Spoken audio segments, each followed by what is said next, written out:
गौतम बुद्ध की प्रेरणादायक कहानी। एक समय की बात है। एक लड़का था। वह एक साहूकार के यहाँ काम करता था।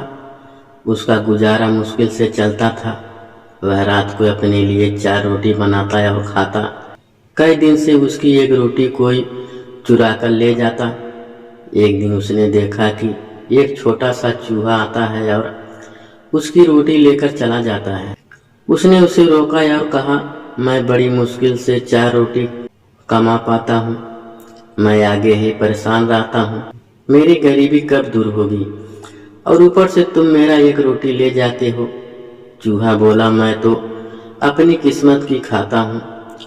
और रही बात तुम्हारी परेशानी की, तो उसका हल गौतम बुद्ध ही कर सकते हैं, परंतु वह बहुत दूर रहते हैं। लड़का बोला, अगर वह मेरी मुश्किल हल कर सकते हैं तो मैं दूर जाने की भी तैयार हूँ। अपनी समस्या का समाधान पाने के लिए वह साहूकार से कुछ दिनों की छुट्टी लेता है और महात्मा बुद्ध से मिलने के लिए निकल पड़ता है। चलते चलते रात हो जाती है। उसे रात रहने के लिए एक जगह चाहिए थी। उसने पास ही एक हवेली देखी और हवेली का दरवाजा खटखटाया। हवेली से महिला बाहर आती है। वह लड़का उसको बताता है, मुझे महात्मा बुद्ध से मिलने जाना है और रास्ता बहुत लंबा है। क्या मैं यहाँ एक रात के लिए रुक सकता हूँ? हवेली की मालकिन बोली, हाँ तुम रुक सकते हो, लेकिन मेरी एक शर्त है। तुम्हें महात्मा बुद्ध से मेरा एक सवाल पूछना होगा। मेरी बेटी 20 साल की हो गई है, पर वह बोलती नहीं है। उनसे पूछना कि वह कब बोलेगी।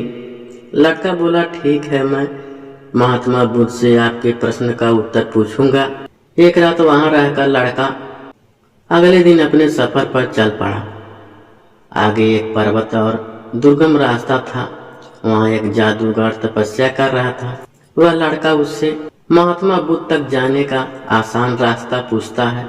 जादूगर कहता है कि मैं तुम्हें अपनी जादू की छड़ी से तुमको आगे नदी तक पहुंचा दूंगा, पर तुझे मेरा एक प्रश्न महात्मा बुद्ध से पूछना होगा। मैं 1000 साल से तपस्या कर रहा हूँ। मैं स्वर्ग कब जाऊंगा? लड़का उसकी बात मान लेता है और जादूगर उसे नदी तक पहुंचा देता है। नदी को पार करते ही बुद्ध का आश्रम था। वहाँ एक बड़ा सा कछुआ था। उस लड़के ने कछुआ से कहा, मुझे महात्मा बुद्ध के आश्रम तक जाना है। मुझे अपनी पीठ पर नदी पार करवा दो। कछुआ बोला, नदी तो मैं पार करवा दूंगा, परंतु तुम्हें महात्मा बुद्ध से मेरा एक प्रश्न पूछना होगा।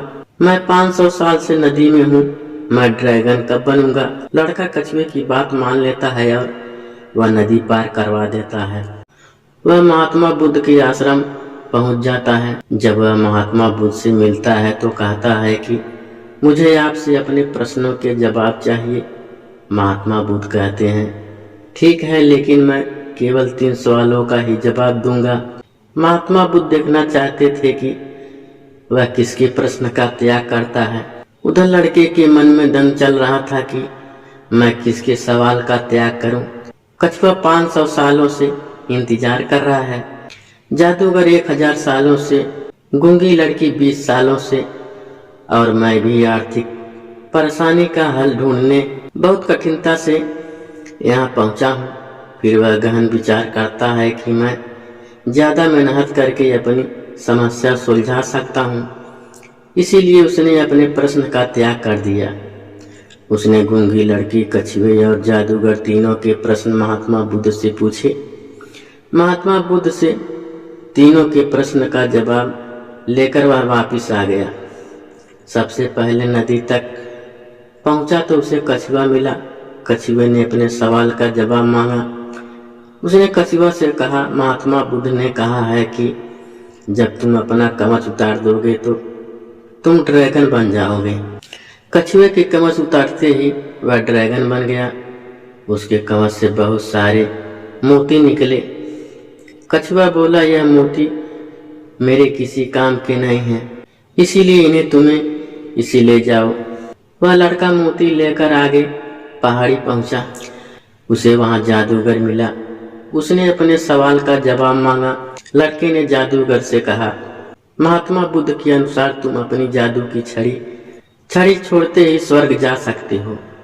वैसा ही हुआ। जादूगर ने जाते जाते लड़के से कहा, यह जादू की छड़ी मेरी किसी काम की नहीं है, इसे तुम ले जाओ। लड़के ने छड़ी ले ली और आगे चल पड़ा।